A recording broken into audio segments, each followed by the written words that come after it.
আল্লাহর নবী জনাবে মোহাম্মদ রাসূলুল্লাহ সাল্লাল্লাহু তাআলা আলাইহি ওয়াসাল্লাম নবী আমার ডাক দিয়ে বলেছিলেন, ইহুদি ভাই তুমি আমার কেন কলা ধরেছো মোলাও?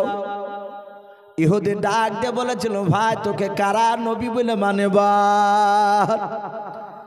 আল্লাহর নবী জনাবে মোহাম্মদ রাসূলুল্লাহ সাল্লাল্লাহু তাআলা আলাইহি ওয়াসাল্লাম নবী দরদি নবী আমার ডাক দিয়ে বলতে লাগলেন, রে ইহুদি ভাই এরা আমার সামনে এবং পেছনে যারা বসে আছে এরা সবাই আমাকে সত্য রাসূল বলে মানে, নবী বলে মানে। ওই ইহুদি ভাই নবীজির বাপজি কলার খানা ধরে ডেকে ডেকে বলেছিল, তুই ভণ্ড নবী, তুই ওয়াদা খেলাপ করা নবী, তুই চিটার। আল্লাহ রসুল ডাক দিয়ে বলেন, গো ভাই আমি তোমাদের কাছে তো কোনো মিথ্যা কথা বলি না, আমি এমন কি চিটারি করেছি রে ভাই? কেন তুমি আমার কলার খানা ধরে আমাকে অন্যায় করে গান দিছ মালাও? ইহুদি চিৎকার করে বলেছিল, ভাই তোমার কাছে আমি 5টা টাকা দিয়ে গিয়েছিলাম, একদিন নাই 2 দিন নাই 20 দিন পর তোমার কাছে চাইতে আসবো বলেছিলাম, আজ 20 দিন পার হয়ে শুনে নাও প্রায় আরো 2 দিন বেশি হয়ে গিয়েছে। এই 2 দিনের মধ্যে তোমার কাছে আমি 4 বার আসলাম, আজকে দিয়েও তুমি এর পূর্বে 3 বার অস্বীকার করেছো। আল্লাহর নবী জনাবে মোহাম্মদ রাসূলুল্লাহ সাল্লাল্লাহু তাআলা আলাইহি ওয়াসাল্লাম নবী দরদি নবী কাদার বলেন, রে ওদে ভাই আমার মনে হয় তোমার গণনার মধ্যে ভুল হয়েছে রে ভাই। না না, আজ 20 দিন পার হয় নাই, মাত্র 10 দিন হতে চললে এখনো পার হয় না। ইহুদি ভাই তুমি নিশ্চয়ই গণার মধ্যে তোমার ভুল হয়েছে। ইহুদি ডাক দিয়ে বলেছিল, না আমার গণার মধ্যে ভুল হয় না, তোর বংশ পর্যন্ত চেটারে মিথ্যা কথা বলা, তা তুই তাদের সন্তান হয়ে তুই আমাদের সাথে মিথ্যা কথা বলতে শুরু করে দিয়েছে। যাহাতে আল্লাহ রসুলকে বাপজি এইভাবে অন্যায় করে কথা বলতেছিল, উমার বাপজি দাঁড়িয়ে আর সহ্য করতে পারলেন না। উমার ফারুক রাদিয়াল্লাহু তাআলা আনহু বাপজি আর সহ্য করতে না পেরে তলোয়ারের বাবা উল্টা পিঠ দিয়ে আপনার ইহুদের ডান হাতে বাপজি আঘাত করে দিয়েছে। ওরে বেঈমান হাত সরাও, এখনো উমার মরে নাই, উমার জিন্দা রয়েছে, জোরে বলুন সুবহানাল্লাহ। যাহাতে বাপজি আঘাত করেছে ইহুদের বাপজি ডান হাতে লেগে কলার থেকে বাপজি হাতটা ছুটে গিয়েছে।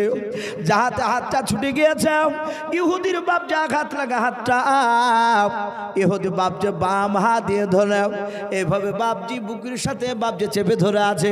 ইহুদির 2 চোখের কোনা দিয়ে বাপজি পানি ঝরতে লেগেছে, কারণ বাবা উল্টা পিঠ দিয়ে তলোয়ার মেরেছে ওমর।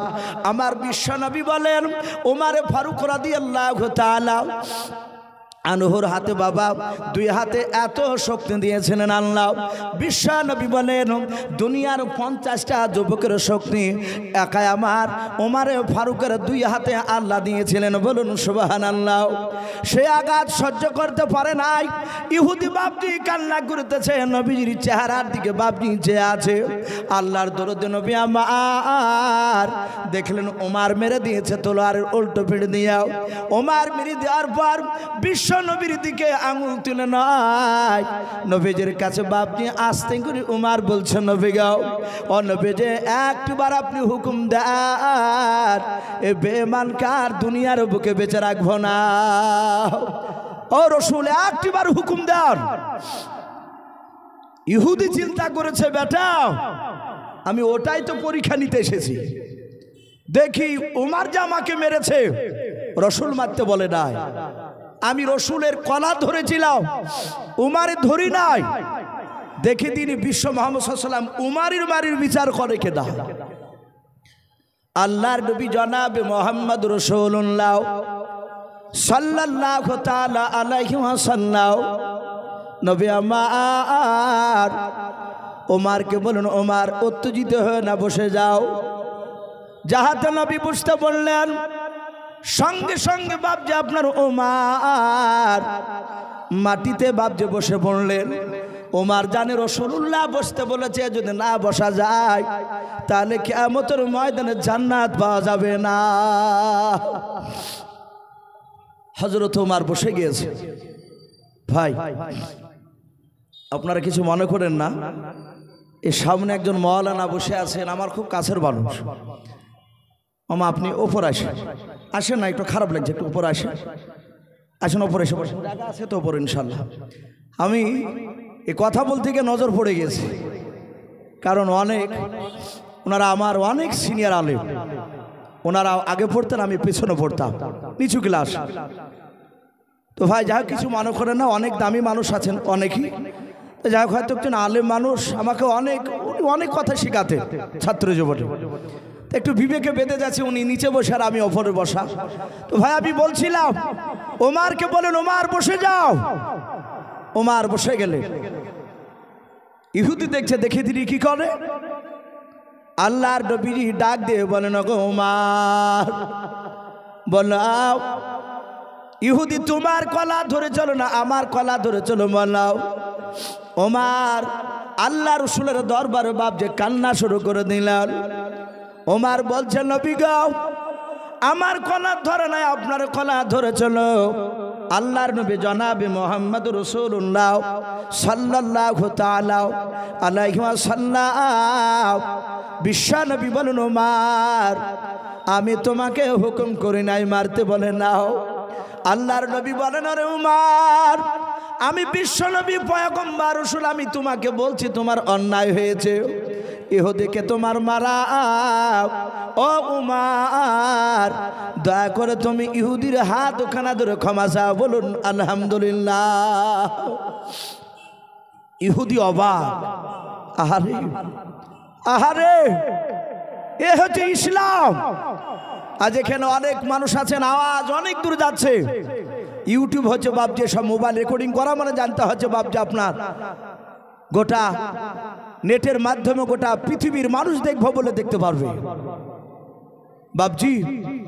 আজ আমরা অনেক মানুষ ভুল অপপ্রচার করি, ইসলামের চরিত্র নাকি ভালো নয়, মুসলমানদের চরিত্র নাকি ভালো নয়, ইসলাম খারাপ নয়, খারাপ আপনি আমি, ইসলামে এত দামি।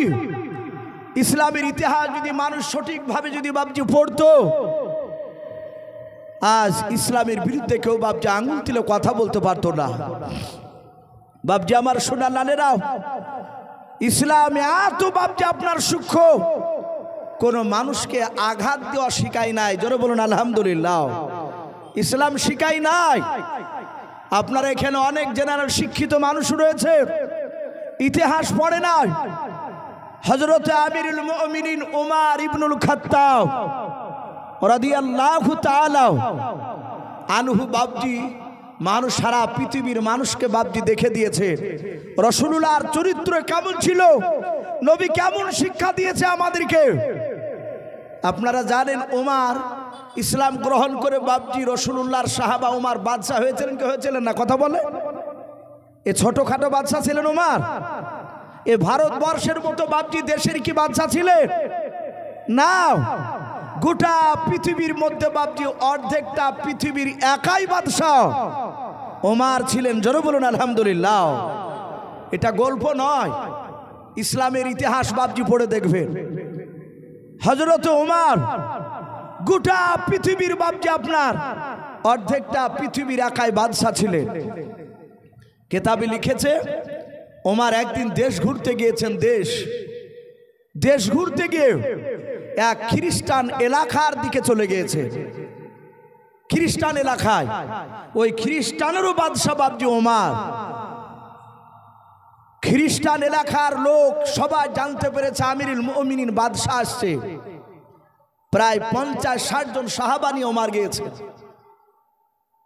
জোহরের নামাজের টাইম হয়ে গিয়েছে। যারা প্রকৃতি বাপজি 5 ওয়াক্ত নামাজি হয়, নামাজ যারা বাদ দেয় না, সে মোবাইলে নয়, ঘড়ি যদি নাও থাকে, কানে আওয়াজ মাইকের আসুক বা না আসুক, নামাজের টাইম হলে তার ভিতরে নাড়া দেয়। কথা ঠিক না বেঠিক বলে? তার ভিতর নাড়া দেয়, মনে হয় টাইম হলো নাকি, ঘড়ি না থাকলে তার নাতি টাতি থাকলে বলে, দেখ তোর ঘড়িতে কটা বাজে? বলে কেন দাদু? বলে জোহরের নামাজ আজান হয়েছে কি দেখ, টাইমটা বল। ঘড়ি দেখে বলে দাদু 1:05 বাজছে। ওই তো, তার মানে তার ভিতর নাড়া দিয়েছে, নামাজের টাইম হয়েছে। এটা যারা প্রকৃত নামাজি তাদের হয়। আর আমরা তো অনেক মানুষ আছে মসজিদে জুম্মা তো যাইনি, ও আপনার ও সবে বরাতই কবে যাচ্ছে, নবীর জন্মদিন চলে যাচ্ছে, মাগরিবের আজান পার হয়ে যাচ্ছে, বলে কি ব্যাপার আসর আজান দিল নাকি? একটু যদি একটু হালকা পরিষ্কার যদি দেখ থাকলে বলছে। আবার জোহরের আজানের সময় বলছে আসর হয়ে গেল নাকি, টাইম নাই, জানাই না আমাদের। ওমারের ভিতরে নাড়া দিয়েছে জোহরে নামাজ। ওমার বললেন, ভাই সাহাবা একটু দেখো তো নিয়ে এই গ্রামে মসজিদ আছে কোথাও, মসজিদ আছে কিনা। সাহাবারা বললেন, হুজুর আপনি এখানে অপেক্ষা করুন, একটু দাঁড়ান, আমরা একটু খোঁজ নিয়ে দেখি গ্রামের লোককে। আপনাদের মল্লিকপাড়ার মসজিদ রাস্তা দিয়ে মানুষ গেলি আলহামদুলিল্লাহ দেখতে পাচ্ছি যে এটা মসজিদ। অনেক জায়গায় আছে রাস্তা ধারে মসজিদের ভিতরে মসজিদ অনেকে দেখতে পারি না, আমরা বুঝতে পারি না। জিজ্ঞাসা করি, ভাই এখানে নামাজ টামাজ পড়ার মসজিদ নাই? অনেক লোক বলে, ভাই ভিতরে ঢুকে যান দেখতে পাবে। ওমার তার সাহাবারা খোঁজ নিয়ে বললেন, ওই এলাকার খ্রিস্টান লোকরা বলল, ভাই এই গ্রামে একটা মসজিদ নেই। বলে মসজিদ নেই? বলে না। বলে একটা মুসলমান থাকে না? বলে না। এখানে সবাই আমরা খ্রিস্টান। বলে তাই? বলে হ্যাঁ। ওমারকে এসে বললেন, ওগো হুজুর এমন একটা গ্রামে আপনি আমাদেরকে নিয়ে এসেছেন, আমরা এসেছি, এই গ্রামে মুসলিম নেই, সবাই খ্রিস্টান আপনার পূজা। এখানে গির্জা আছে কিন্তু মসজিদ নাই। গির্জার পাদ্রী, ওখানকার যে গির্জার ইমাম, সে এসেছে ওমারকে সম্বোধন জানানোর জন্য, কারণ ওদের তো বাদশাহ। এসে ডাক দিয়ে বলল, ওগো বাদশাহ নামদার, বেয়াদবি হলে মাফ করবে, হুজুর আপনি চলে এসেছেন মুসলিম এলাকায় নয়, খ্রিস্টান এলাকায় এসেছে। এখানে মসজিদ নাই কিন্তু মন্দির নয়, গির্জা রয়েছে। যদি আপনার আপত্তি না থাকে তাহলে আপনি আমাদের গির্জাতে নামাজ পড়তে পারেন। বলুন আলহামদুলিল্লাহ। এটা কে বলেন? একটু কথা বলে। গির্জার ইমাম পাদ্রী বাধা নাই যদি আপনি গির্জায় নামাজ পড়বো মনে করে। এখনো বহু বাবজি অমুসলিম ভাইয়েরা আছে, তারা মুসলমানকে জায়গা করে দেয় নামাজ পড়ার জন্য। এটা আমার জীবনে দেখেছি। বক্তা মহাসেনকে চিনেন তো আপনারা অনেকে, দমকল বাড়ি। উনার আমি একদিন দুজনায় জাল সাজাছিলাম বাবজি নদিয়ায়, কোথায় এক জায়গায়, বহরমপুরে বাবজি স্টেশনে, মাগরিবের আজানের টাইম, ট্রেন আসতে লেট। তো বললে বাবা বলছে ইসুফ নামাজ পড়বে না? হ্যাঁ পড়া লাগবে তো। তো যেখানে তাকাচ্ছি সব নোংরা, যেহেতু স্টেশন, আমাদের কাছে জায়গা সেরকম নাই, শুধু একটা রুমাল রয়েছে। তো ওই স্টেশনে যে বাবজি স্টাফ থাকে, স্টাফের ঘরের সামনে গিয়ে দেখছি একটু জায়গা পরিষ্কার। আমি গিয়ে বললাম, ভাই এখানে একটু নামাজ পড়বো, কিছু মনে করবেন না? যদি সময় দিতেন 5 মিনিট, তাহলে আমরা 3 রাকাত নামাজ ফরজটা পড়ে নেব। ভদ্রলোক অমুসলিম, হাফ প্যান্ট পরা, কড়া কড়া গোফ। সে তো আর জানে না যে গোফ কিভাবে কাটতে হয়, তা যেহেতু ইসলামের শরিয়া তার কাছে জ্ঞান নাই, সে তার মতে হয়তো তার সে ঠিক হতে পারে। ও বললো যে নামাজ পড়বেন? বলে হ্যাঁ। বলে খুব ভালো কথা তো, ঈশ্বরকে ডাকবেন, খুব ভালো কথা। তাই বলছো ভদ্রলোক। মহসেন সাহেব দাঁড়িয়ে, আমি কথা বলছিলাম ওনার সাথে, ঘরের ভিতর থেকে একটা সপ নিয়ে আসলেন, ক্যারিতে ভরা, ভাঁজ করা। বলে কিছু যদি মনে না করে, আমরা রুমাল দিয়ে একটু বাড়ি মারছিলাম জায়গাটা, ধুলোটা ঝাড়ছিলাম। ভদ্রলোক দেখে এসে বলছেন, এটা নেন, আমি আর দিন 10 হলো কিনে নিয়ে এসেছি, এ আমি ব্যবহার করিনি, এতে আপত্তি না থাকলে নামাজ পড়ো। আমরা দেখলাম অসুবিধা নেই। মহসেন সাহেব বলে ইস্যু পাড়ো, যাই নামাজ পড়ে নামাজ পড়লাম। উনি বললেন যে আমি দীর্ঘ 8-9 বছর ধরে আছি, এভাবে নামাজ পড়তে মানুষ অনেকে আমরা দেখতে পাই না, টুপিওয়ালা ঘুরে বেড়ায়। অনেক আছে বাবজি নামাজ পড়তে দেয়। খ্রিস্টান পাদ্রী বলল মন্দিরে যদি পড়েন অসুবিধা নেই। ওমার বললেন, ভাই খ্রিস্টান গির্জায় যে নামাজ হবে না তা নয়, কিন্তু তোমার তো গির্জাতে মূর্তি আছে, মানুষের ছবি আছে, সেগুলো যদি আমাদের সামনে থাকলে আমাদের ইবাদতের সমস্যা আছে, তাহলে অসুবিধা। পাদ্রী সাহেব বলল 15 মিনিট সময় দেন, আমরা মন্দিরের ওই গির্জার ভিতরে যে আপনার মূর্তিগুলো আছে আমরা একটু সাইড করার ব্যবস্থা করছি। উনি আড়াল করে দিলেন সুন্দর করে। বাপজি আপনার তাড়াহুড়া করে ইহুদির পাদ্রী তার যুবক বন্ধুদেরকে দিয়ে ধৌত করে পরিষ্কার করে দিলেন গির্জার ভিতর। ওমারকে বললেন বাদশাহ এবার নামাজ পড়ো। হযরত ওমর ফারুক রাদিয়াল্লাহু তাআলা আনহু তিনি বাপজি আপনার ইমামতি করার জন্য নামাজে দাঁড়িয়ে গেলেন গির্জার ভিতরে জামাত করে।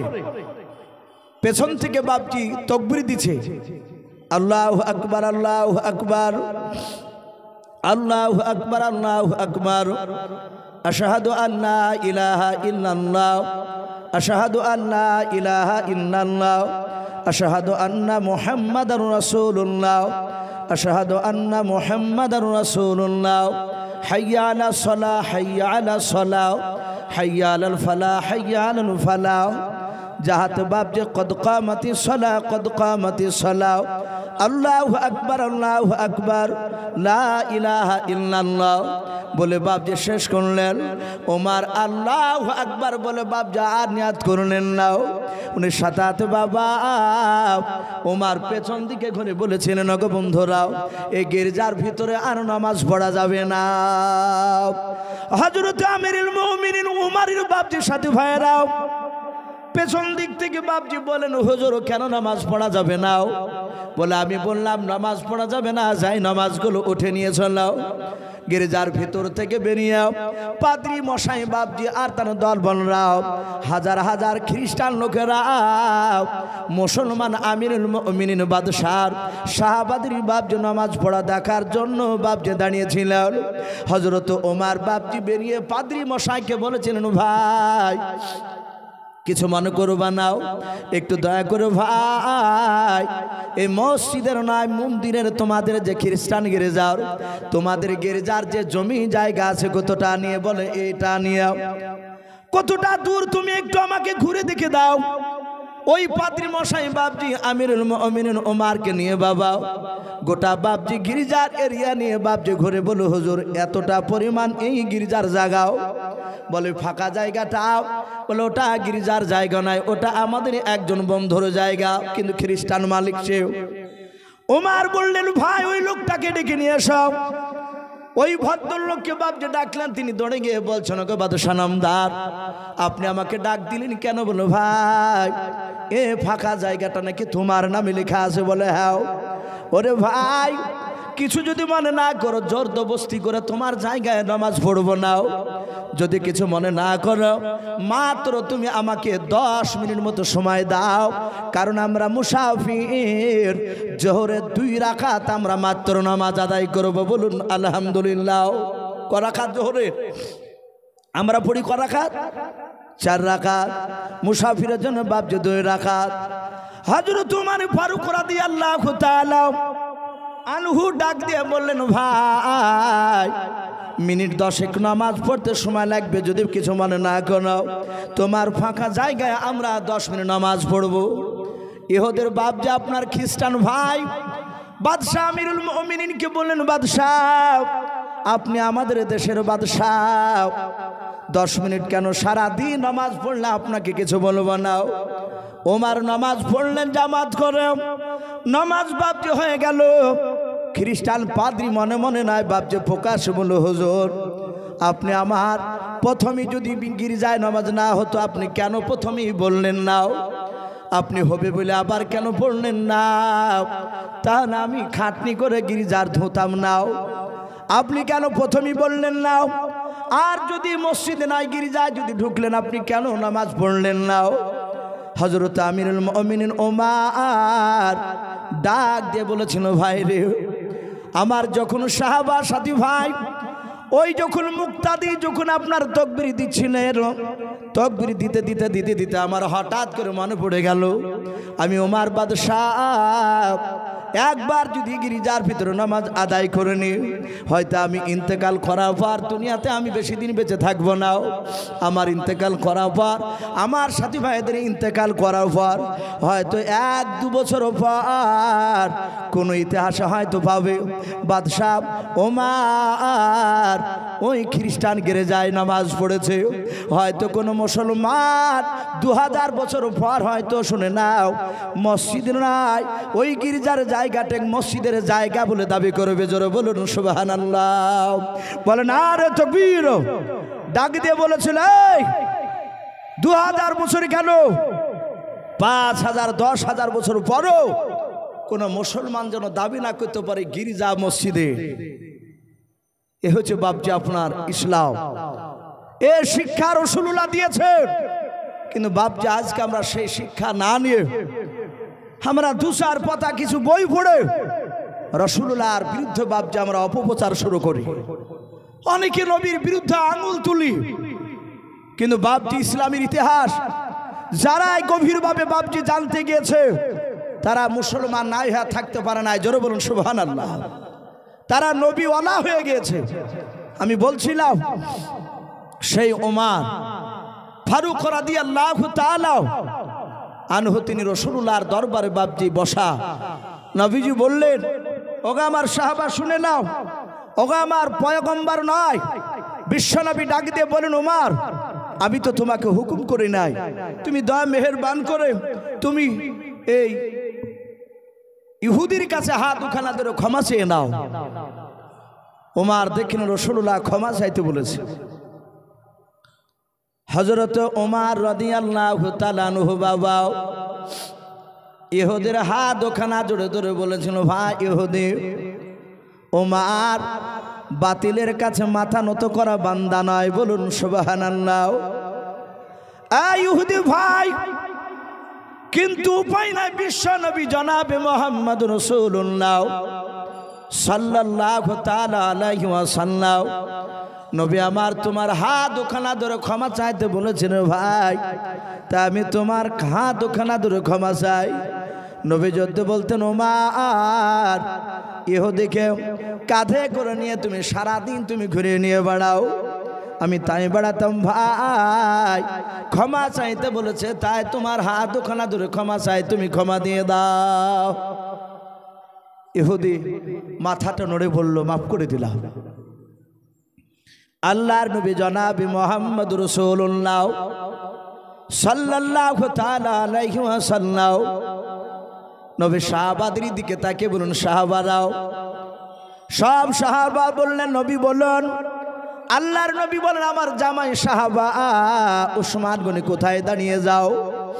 আল্লাহর নবীজির জিন্দা অবস্থায় বাবা নবীর দুটো জামাই ছিল বাবা বেঁচে, হযরত ওমর নয়, হযরত উসমান গনি রাদিয়াল্লাহু তাআলা আনহু।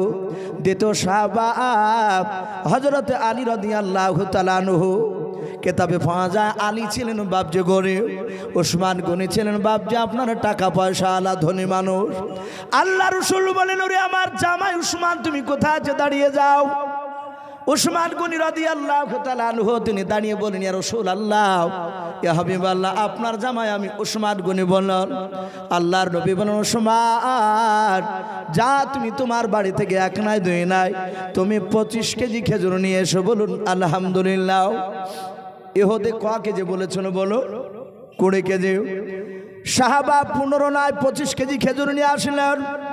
আল্লাহর নবী বলেন, উসমান গনি জামাই 20 কেজি খেজুর আলাদা করো, 5 কেজি খেজুর আলাদা করে দাও, ভাগ করলেন। আল্লাহর নবী বলেন, জামাই 20 কেজি খেজুরের ব্যাগটা আমাকে দাও। ব্যাগটা নিলেন। ইহুদি বাপজি দাঁড়িয়ে আছে, হাতখানা এভাবে বাপজি আঘাত লাগা জায়গায় ধরে আছে, বুকের সাথে হাতখানা বাপজি চেপে ধরে বাপজি রাসূলের দিকে তাকে থেকে দেখতেছেন। আল্লাহর নবী কি করে এই খেজুর কিনে নিয়ে আসলো। আল্লাহ রাসূল বাপজি ইহুদির কাছে এসে বলেছিল, ভাই আমি রসুল পয়গম্বর জনাবে মুহাম্মদ রাসূলুল্লাহ সাল্লাল্লাহু তাআলা আলাইহি ওয়াসাল্লাম। ও ইহুদি ভাই, তুমি হয়তো জানো না, আমি ছোট্ট থেকে এ পর্যন্ত জীবনে কোনোদিন মিথ্যা কথা বলি নাই। বলুন সুবহানাল্লাহ। আমি ওয়াদা খেলাপ করি নাই ভাই। ও ভাই, আগামী তো ইনশাআল্লাহ আমি করব না। ওরে ভাই, তোমার গোনার মধ্যে ভুল হয়েছিল ভাই, তোমার 20 দিন পার হয় না, 1 2 3 4 করে আজ 10 দিন হতে চলল। ওরে ভাই, তোমার মনে হয় গণনার মধ্যে ভুল হয়েছে না ভাই। 5 টাকার বিনিময়ে যে 20 কেজি খেজুর চেয়েছিল, এই খেজুরটা তুমি নিয়ে নাও। ইহুদি বাপ যে খেজুরটা ধরে নিলাম, আল্লাহর নবী জনাবে মুহাম্মদ রাসূলুল্লাহ সাল্লাল্লাহু তাআলা আলাইহি ওয়াসাল্লাম সাথে সাথে বাপ যে বাবা হাতখানা বাপজি ইহুদির বাপ যে ধরে বলেছিল, ওরে আমার ইহুদি ভাই, কান্না করো না। আমি আমার ওমর সাহাবার তরফ থেকে আমি আবার তোমার কাছে ক্ষমা চাই। বলুন সুবহানাল্লাহ। আর ইহুদি থাকতে পারে না, একদম ফুপড়ে ফুপড়ে কাঁদতে লাগলো। আল্লাহ রসুলের হাত দুখানা ধরে ওইদিকে বিশ্ব নবী ডাক দিয়ে বলেছিলেন, ভাই ওমর যে মেরেছে, আঘাত পেয়েছ বলে, হ্যাঁ, এই আঘাতের বিনিময়ে তোমাকে 5 কেজি খেজুর দিয়ে দিলাম, এই খেজুরটা নিয়ে নাও। ইহুদি খেজুরগুলো ধরার পর পাশে রেখে দিয়ে নবীজের পা দুখানা জুড়ে ধরে বাবা কেঁদে কেঁদে বলেছিল, নবী আমি অন্যায় করেছি নবী। ও রাসূল, আমি সেই মদিনা থেকে আপনার কাছে দৌড়ে এসেছিলাম শুধু আপনাকে সত্য নবী না মিথ্যা নবী ওটা পরীক্ষা করার জন্য। ও আল্লাহর নবীজি, আমি পরীক্ষা করেছি, আপনি পরীক্ষা পাশ করে গিয়েছেন, আপনার কাছে আমি হেরে গিয়েছি। ও আল্লাহর নবীজি, দয়া করে ক্ষমা করে দেন। ও নবী, আপনাকে অন্যায় করে কথা বলেছিলাম, আপনি ক্ষমা করে দিও।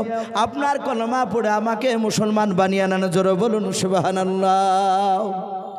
ভাই, এ ছিল রাসূলুল্লাহর চরিত্র।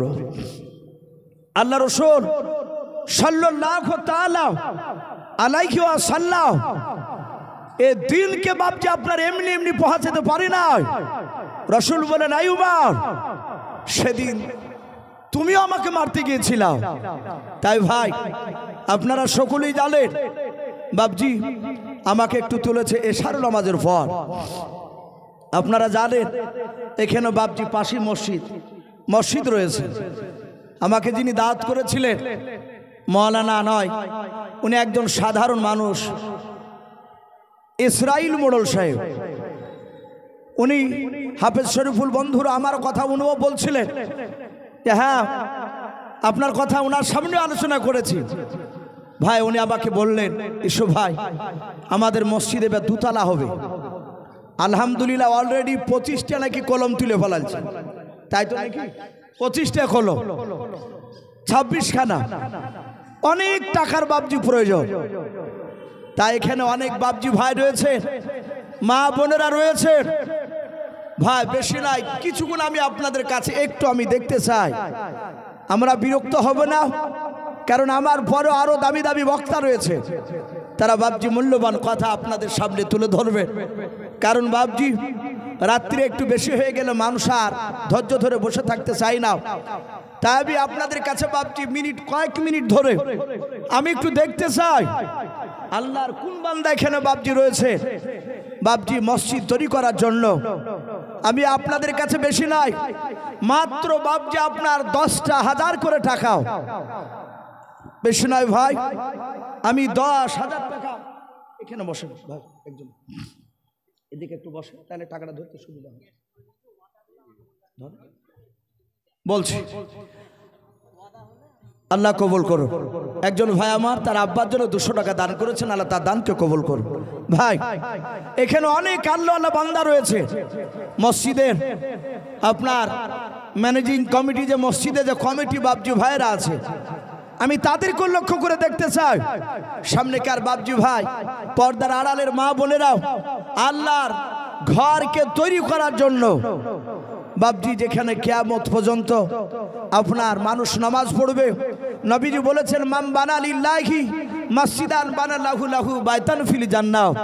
নবীজি বলেছেন কেউ যদি মসজিদে আপনার তৈরি করার জন্য টাকা দান করে, আল্লাহ রাসূল বলেছেন সে টাকা নয়, সে পাথর যাই দান করুক না কেন, তার জন্য মহান রব্বুল আলামিন জান্নাতে বাপজি একটা ঘর তৈরি করে রাখবেন। বলুন আলহামদুলিল্লাহ। তাই ভাই আমরা উঠবো না ভাই, একটা লোক বাপজি উঠবো না। যদি খুব জরুরাত যদি আপনার না থাকে, খুব জরুরাত থাকলে আপনি যেতে পারেন, না আপনার দেখা দেখি আরো 5টা লোক চলে যাবে। না দিলেও বাপজি আমরা এখানে বসবো, আমি একবার না রে তকবীর দিব, 10টা 1000 করে টাকা বাপজি 10 জন ব্যক্তিকে একটু দেখতে চাই। আমি 20,000 50,000 আপনার কাছে চাইলি, মাত্র 10টা 1000 টাকাও। এখানে আল্লাহর কোন বান্দা রয়েছে, মসজিদ কমিটি বলেন, জালসা কমিটি বলেন, সামনেকার বাপজি ভাই, পর্দার আড়ালের মা বোনদের সকলকে লক্ষ্য করে আমি দেখতে চাই। একবার না রে তকবীর দেব, কাছে না থাকলে হাত উঁচু করে বলবে আমি ইনশাআল্লাহ 10টা 1000 টাকা দেব আল্লাহর ঘরকে তৈরি করার জন্য। বলে না রে তকবীর। ভাই দিবা না দি, আমরা আল্লাহু আকবারটা জোরে বলবো। আল্লাহ রাসূল বলেছে আল্লাহু আকবার যখন মানুষ বলে আল্লাহ এত খুশি হন, এত খুশি হন, আল্লাহ তার রহমতের জোশে ডুব দিয়ে যিনি আল্লাহু আকবার বলে তার জীবনের সব গুনাহকে আল্লাহ মাফ করে দেয়। জোরে বলুন সুবহানাল্লাহ। বলে না রে তাকবীর। মাশাআল্লাহ।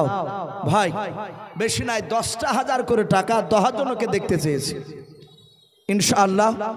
একটু হাত খানা উঁচু করে বলি, কোন আল্লাহর বান্দা 10,000 টাকার দাতা?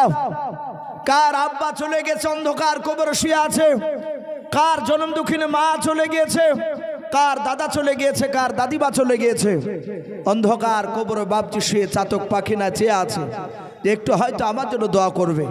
তাই বাপজি ভাই, আমার সামনে কার বাপজি ভাই যদি কেউ থাকেন, স্টেজে অনেক বাপজি ভাই রয়েছে, বেশি নাই মাত্র 10টা 1000 করে টাকা। ভাই আমি 1 2 3 4 করে 10 জনকে দেখতে চেয়েছি। ভাই এ দুনিয়া সব পড়ে থাকবে, আল্লাহ রাব্বুল আলামিন তার মৌতের ফেরেশতা পাঠিয়ে দিলে আমাদেরকে সব ফেলে দিয়ে চলে যেতে হবে। তাই ভাই আল্লাহর একটা বান্দাকে হবে না 10টা 1000 টাকা? জি একটু হাত উঁচু করে বলি, একটা বেশি নয়, একটা হাত উঁচু করে বলুন 10,000 টাকার দাতা। জি ভাই এই মসজিদ আপনাদের, এই গ্রামের মানুষ যদি মনে করেন যে আমরা দিব না, তাহলে বাপজি বাহিরকার লোক এসে দিবে, তাহলে সবাই অত টাকা দিতে চাইবে না। এই মসজিদের বাপজি কমিটি ভাই, জালসার কমিটি ভাই, আমি সকলকে দেখতে চাই বাপজি মাত্র 10টা 1000 করে টাকা।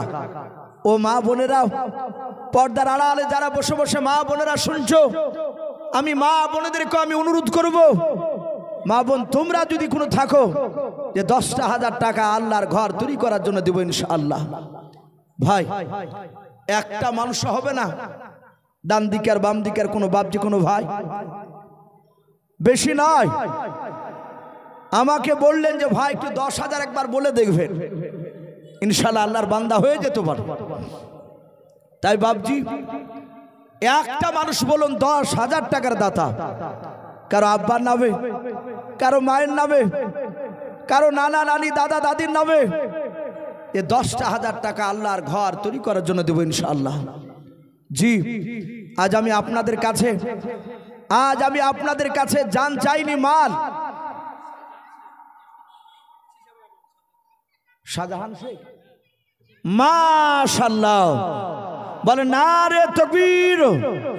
ভাই আর জোরে হবে না, না রে তাকবীর। শাহজাহান শেখ ভাই আমার সেই সীসাপাড়া থেকে এসে উনি বলছেন আমি 10,000 টাকার দাতা। বলুন মারহাবা। ভাই একটু ছোট্ট করে হাত তুলে দোয়া করে আল্লাহুম্মা আমিন। রব্বানা যালামনা আনফুসানা ওয়া ইন লাম তাগফির লানা ওয়া তারহামনা লানাকুনান্না মিনাল খাসিরিন। আয় আল্লাহ, তোমার শাহী দরবারে তোমার ইমানদার বান্দা বান্দীদেরকে নিয়ে হাত উঠিয়েছে রব্বুল আলামিন। আয় আল্লাহ, তোমার ঘর তৈরি করার জন্য 10,000 টাকা চেয়েছিলেন মহল্লা, তোমার একজন শাহজাহান বান্দা আয় আল্লাহ শাহজাহান শেখ 10,000 টাকা দান করেছে তোমার ঘর তৈরি করার জন্য। আগে রব্বুল আলামিন জানি না কোন উদ্দেশ্যে দান করেছে, তুমি তো আলিমু বিদাতে সুদূর, তুমি সকলের অন্তর তুমি জামিন। আয় আল্লাহ, শাহজাহান শেখের 10,000 টাকা দানকে কবুল করে নিও, তার নেক মাকসুদ তুমি পুরা করে দাও। আয় আল্লাহ, ওনার যত আত্মীয় স্বজন চলে গেছে সকলের কবরটা জান্নাতুল ফেরদাউস বানিয়ে দাও। বাপ মা যদি চলে যায় কবরটা জান্নাতুল ফেরদাউস বানিয়ে দিও। আর যদি না চলে যায় আল্লাহ থেকে দুনিয়ার বুকে আল্লাহ আবু বকর সিদ্দিক রাদিয়াল্লাহু তাআলা আনহুর মতো ঈমান তুমি দান করে দিও। তার উজর আজকের বরকত দিও। আল্লাহ, যারা দিবে যারা দিতে পারে নাই পারবে না আল্লাহ, সকলকে তুমি কবুল করে নিও। এই দোয়াটুকু নবীর ওসিলা করে বলে কবুল করে নাও। আলহামদুলিল্লাহি রাব্বিল আলামিন। ভাই, একটা হয়েছে 10,000 টাকার দাতা। আমি 10 জনকে ভাই একটু দেখতে চেয়েছি। আল্লাহ কোরআন পাকে বলেছে আমা খলাকনাকুম আজওয়াজা। আল্লাহ বলেছেন আমি জোড়া জোড়া তৈরি করেছি।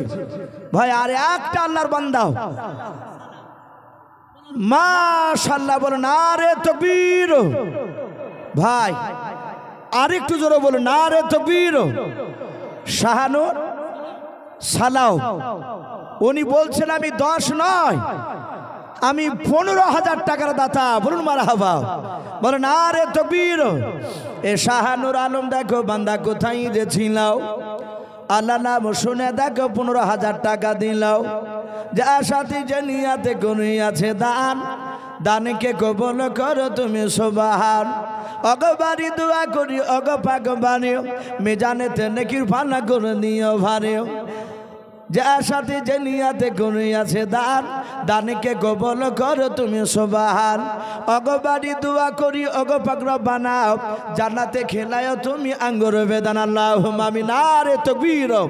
ভাই দুটো হয়েছে, একটা 10,000 আর একটা হচ্ছে বাপজি 15,000। দেখি কোন আল্লাহর বান্দা আর কে আছে 10,000 বাপজি 15,000। এই দুই ভাইয়ের বাপজি জোড়া হওয়ার জন্য একটু আসি। আল্লাহর নবী জনাবে মুহাম্মদ রাসূলুল্লাহ সাল্লাল্লাহু তাআলা আলাইহি ওয়াসাল্লাম দিনকে বাপজি প্রচার করার সময় যুদ্ধের কিছু বাপজি হাতিয়ার কেনার জন্য আল্লাহ রাসূল সাহাবাদের কাছে ডাক দিয়েছিলেন যে তোমরা যে যা পারবে তোমরা আজ মাল নিয়ে এসো। আল্লাহ রাসূলের বাপজি সাহাবারা অনেকে দৌড়ে গেলেন। আল্লাহ রাসূলের দরবারে একটা মহিলা বসেছিল। মহিলা তার কলিজা টুকরা সন্তান ছোট্ট কয়েক মাসের বাচ্চা নবীর কাছে বলেছিল হুজুর এই বাচ্চাটা আপনাকে দান করে দিলাম। বলুন আলহামদুলিল্লাহ। ভাই সাহাবায়ে কেরামরা তারা জানের প্রতিযোগিতা করেছিলেন, আজ জান নাই, আজ কিছু মাল। তাই বাপজি একটু দেখতে চাই কোন আল্লাহর বান্দা যদি থাকেন 10,000 করে টাকা আল্লাহর ঘরকে তৈরি করার জন্য। ভাই একটু আসি, আমি আপনাদের কাছে দেখতে চাই এই মসজিদের যে বাপজি আপনার কমিটি অনেক বাপজি ভাই রয়েছে, এই জালসার অনেক